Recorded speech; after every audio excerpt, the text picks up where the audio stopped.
ప్రతి బాత్రూంలో వాష్రూమ్స్లో కూడా నీళ్లు పోయే పీవీసీ పైప్కి నాని డ్రాప్ మీద ఇలాంటి మామూలు ప్లేట్స్ పెట్టింటాం. అంటే నీళ్లు పోవడానికి లోపల నుంచి ఏది రాకుండా ఉండడానికి.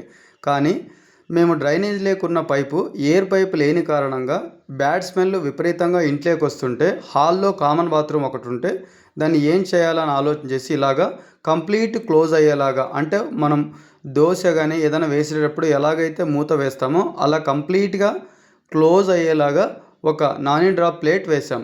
అది అవసరమైనప్పుడే వాడుకోవచ్చు లేదా క్లోజ్ చేసుకోవచ్చు. ఇది క్లోజ్ చేయడం వల్ల బ్యాడ్ స్మెల్ అయితే రాదు. బ్యాడ్ స్మెల్ రావడానికి కారణం ఏమంటే కాలువలో నుంచి వచ్చిన పైపు ఆ డ్రైనేజ్లో ఎయిర్ పైపు పెట్టడానికి లేక నేరుగా లోపలికి వస్తుంది.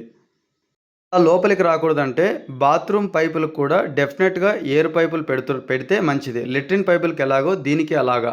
అలా చేయలేని పరిస్థితుల్లోనే మేము ఇది రెగ్యులర్ యూసేజ్ కాదు కాబట్టి ఇలా కంప్లీట్గా క్లోజ్ అయ్యేలాగా ప్లేట్ పెట్టాం. దీనివల్ల స్మెల్ రాకుండా ఆపగలిగాం.